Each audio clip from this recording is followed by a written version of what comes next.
Welcome to Home Biz Tax Talk. My name is Lysandra Everett. I am the Home Biz Tax Lady, where I help home business owners win the tax game. Home Biz Tax Talk airs Monday through Friday, 9 o'clock-ish. And when you tune into my show, you're going to hear about topics that are important to the home business community. All right, today's topic is about Paul Manafort. So I realize it might not exactly be important to the home business community, but ooh, this is some good stuff we just can't let it go. Absolutely not.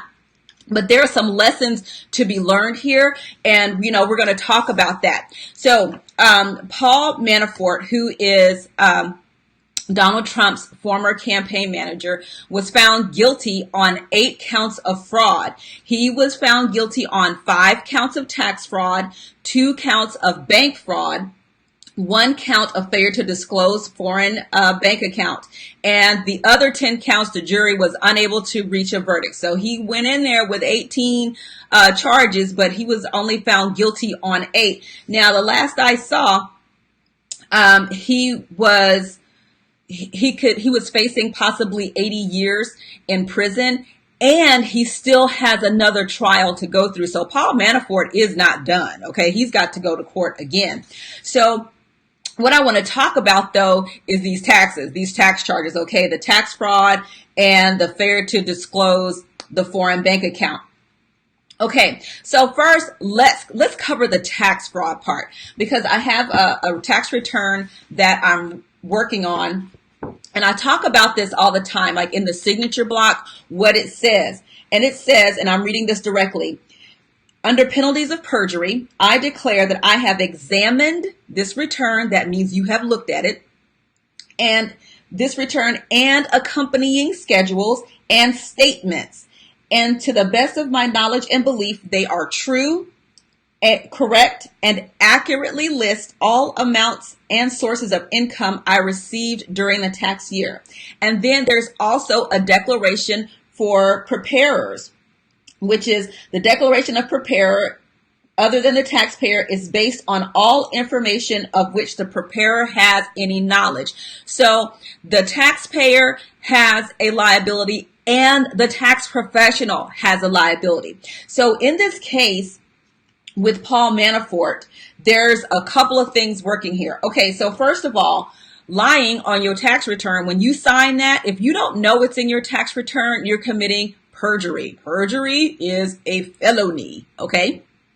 Now, so he signed these tax returns saying that everything was true, correct, and accurately reflected all the income he received. And that is not true, okay? Because he had foreign income, which he disguised as a loan in order to avoid paying taxes. So now, he also had his CPA. His CPA was a star witness against him because the CPA helped him do this stuff. The CPA knew it was wrong, so the CPA was also liable. Now, there was the bookkeeper, I do believe, whether it's the bookkeeper or the tax preparer, something that sent Paul Manafort an email that says, hey, do you, your wife, your kids, anybody have any foreign bank accounts, $10,000 or more, over which you have signature authority? So that email covered, whichever one it was that sent it, covered their butts, because they're saying, hey, if you got some foreign stuff, you need to tell us. If you don't tell me, then I don't know. Now, if it had been shown that that person knew that there was foreign money out there and they didn't report it, they could be held liable as well. So Paul Manafort essentially was hiding money from the government.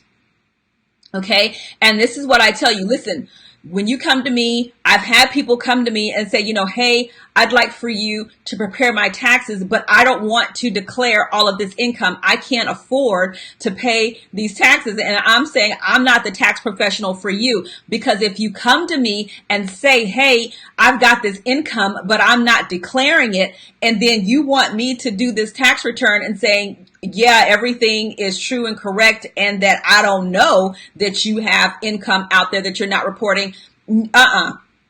No. So tax professionals, this is why we have to do our own due diligence. We have to ask the questions, because we have culpability in these types of cases. If you get hemmed up, then you're like, oh, you're going to try to throw the tax professional under the bus. Lysandra's not trying to have that. Okay. So some other things to address that, that you might not think about. Okay. One of the things that is really interesting to me right now that isn't out in the open yet is how he and his wife filed these returns, okay? Because see, if there's restitution anywhere in here, she's gonna have to prove that she didn't know anything about this, okay? For her to not essentially be collateral damage. Because see, when you file a joint return, that means you are responsible jointly and also severally, which means that each one of you has some responsibility.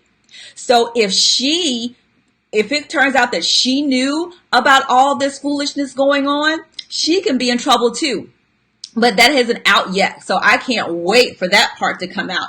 The other thing that I saw yesterday is when Donald Trump was saying this was a witch hunt. So let me explain how this works, okay? Because this isn't a witch hunt. This is how stuff happens to normal people every day. When I say normal, I mean people that are not up in these high-powered situations. What starts out as one thing can easily lead to financial crimes. So if they're investigating one thing, but they uncover some financial crimes in the process, they're going to prosecute you for those financial crimes. Okay, I told you guys the story about there was a pizza restaurant, I do believe that was in New Jersey, and they fired one of their employees. He got ticked off, so he called the cops and said, "Hey, they're running drugs out of this pizza restaurant," right? But they weren't running drugs out of there. However, they had a tax dude from, someone from the IRS, some investigator that would basically counted the number of pizzas that left the pizza restaurant and figured out that this pizza restaurant was underreporting their income. So what started out as an investigation to see if they were running drugs out of this pizzeria turned into a financial crimes investigation. This happens all the time. This is not a witch hunt. All right. This is how financial crimes get investigated. It starts out as one thing, but turns into financial crimes. Like, everybody wants to reference Al Capone. Well, that's what it was. They're investigating him for all of this criminal activity, but they figured out that he was making all this money and wasn't paying taxes. So, okay, we can't send you to jail for the stuff that we can't prove, but we can sure send you to jail for the stuff that we can. All right. So one of the things that I also want to talk about is this foreign accounts. Okay. Because we have a lot of people in the home business industry that have cryptocurrency. And if you are an American citizen, if you have cryptocurrency over in foreign banks and your accounts are over $10,000, you must report that.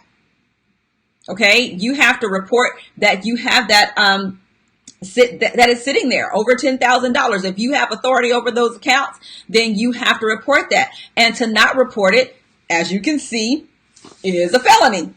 Okay, so there's a lot to learn here. Like people, again, want to ask, like how do they find this stuff out? Well, okay, if you look at the lifestyle, he was using this money to pay for tuition. They showed where he was buying ostrich jackets and stuff, that all of this exorbitant stuff, but also he was hiding enormous amounts of debt as well. So so when you start looking at, okay, if you've got all of this debt and you paying tuition, you haven't missed a mortgage payment, all that, when they start looking at credit reports and stuff and saying everything is still cool, but you got the math doesn't add up. So when the math doesn't add up, that's when they start investigating further. Okay, well, if your salary is X amount, but you're living like you make 10 times that amount, where is the money coming from? How are you writing college tuition checks without issue? There's something that's not right here. And so that's when the investigation starts, and wherever the investigation leads, that's where it leads. So even though it started out with, the Russia investigation, that investigation led to financial crimes. Does this prove anything about the Russia investigation? No, it just proves that Paul Manafort did some hinky stuff with his taxes and he finally got busted. And so, so this is why you don't hide money from the government. It's not worth it. Because when you get caught, now there's one thing to go, oops, I didn't know I was supposed to report that. That's that one time. But to do this habitually, like year after year after year, that proves you are willful. And that is what carries the teeth. And for his wife, like people like looking at him, for me, I'm looking at the responsibility of being, joint and severally. For his wife, then the next question is, where does his wife land in all of this? Like, that's going to be deep. So I'm waiting for the final report for the Justice Department to come out to see if she's going to be held liable in any of this stuff. I told y'all this was some soap opera stuff. And so, like I said, he's facing up to 80 years in prison and all over some money. There was nothing wrong with him earning the money overseas. Nothing wrong with that at all. If you got something going on overseas and you're bossing out, hey, great. The crime is that he did not report it and he tried to hide it. That was the crime. So you can make money anywhere on this planet, but you have to report it. That's the bottom line. That's the law. So if you don't do that, yeah, this is what happens. You you get arrested and you go to court. So that's kind of the nuts and bolts with this Paul Manafort thing for right now. Like I said, he's still not done. He still has another trial to go through to see how he comes out with that. But he's going to be going to prison. The question is how long or what kind of deal he's going to work out with the feds and stuff. All right. So that's it for today, you guys. It's some interesting stuff. And so, but the main takeaways is don't hide money from the government. Be prepared to pay your taxes, guys. That's what it boils down to. If you save the money to pay your taxes, you won't have to be trying to duck and hide and all that. Nobody wants to pay taxes. Nobody likes it. Hey, I will be the first to tell you that nobody likes to pay taxes. Even the IRS, they don't like to pay taxes either. But the truth is that we got to do it. It's not going anywhere. Financial crimes, I promise you, are one of the greatest equalizers in this world, because everybody gets IRS don't play like that. All right. So that's it for today's episode, you guys. Thank you so much for tuning in. Again, we air Monday through Friday, 9:00-ish, and you can come here to get your questions answered about your home business taxes. All right. Have a great day, and I'll see y'all next time. Bye.